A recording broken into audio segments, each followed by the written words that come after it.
So we've just had 3 days of 30-degree plus temperatures here on the east coast. Luckily we had a good downpour last night. Had some really hot nights as well, not dropping below sort of 18 degrees. And yes, we had a good downpour last night, which were forecast a bit of rain, but nowhere near as what we got. We got a good half hour of solid downpour, and the banana has responded with this huge wide leaf. This is just a Musa Baju, but I don't think I've ever seen a leaf so wide. The problem is that it's going to catch the wind, but I thought I'd do a video on it while it's more or less intact. Yeah, so today it's a lot cooler. It's only about 22 and overcast, but really feeling quite nice and humid. Yeah, so just look at that leaf before it gets shredded. It's looking good, because we have been pretty much bone dry for well over a month, so we needed that rain last night. I've been getting through a lot of watering a lot of these sort of thirsty, water hungry plants. So also I mentioned in a video a few weeks back about the elephant ears, comparing. So this is a Colocasia escalente, so this one has actually been left in the ground over winter. I find them to be quite hardy for me, whereas I started some off early, excuse the sun lounges, started some off early and put them in the ground, and originally they were a lot bigger, but I did say that I'd be willing to bet that one's been left in the ground will get bigger. And so this is the latest leaf. So it's not giant by any means, but it is a good size, and it's probably bigger than the ones we started off early. So whether that is down to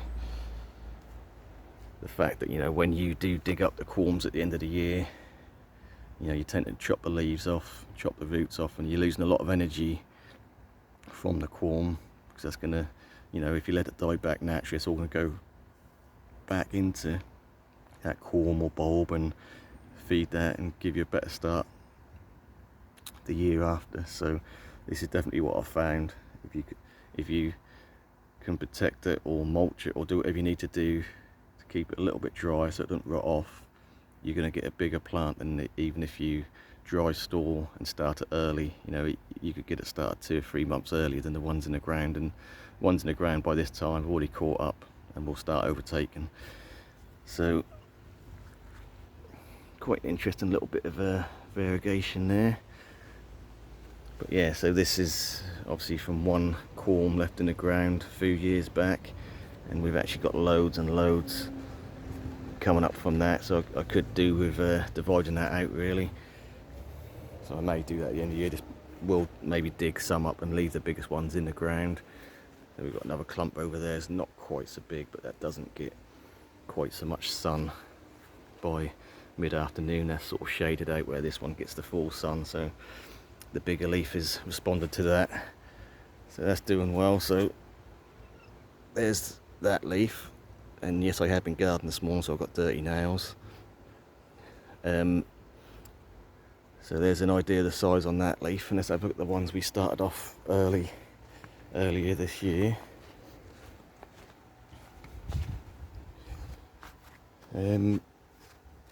So yeah, I'll stick my neck out and say that is a little bit smaller, so not far off this size, you know, very similar size, but ones in the ground definitely caught up and will overtake.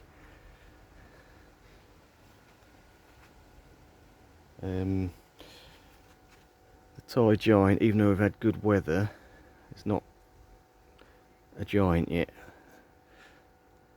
That is now opening a new leaf, so we'll see how that one does.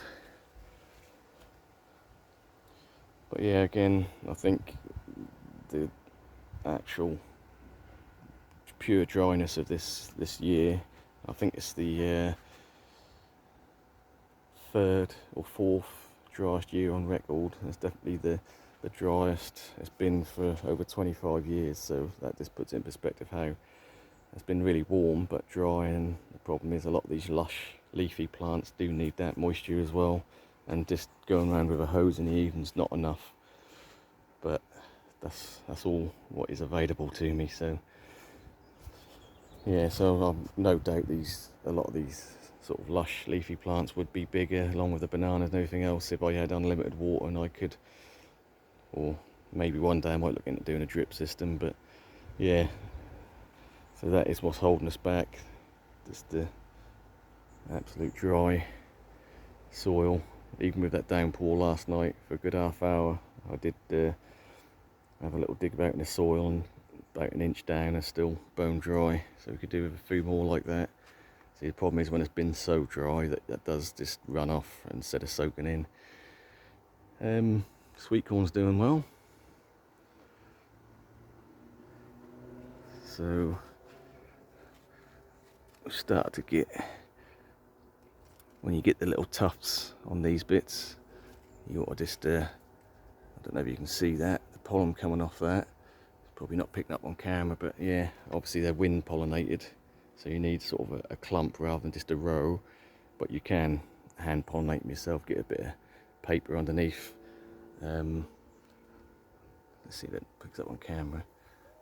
Probably not, but yeah, get a bit of paper under there, knock the pollen off, and then blow it into the pre-corn, I don't even know what you call it really, ear of corn or whatever. So yeah, when you get them little tufts, that's the bit that's going to germinate. So you can hand pollinate, and it's not a problem.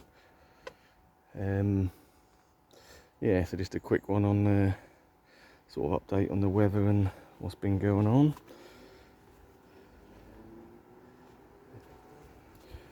We'll leave it at that, and thanks for watching.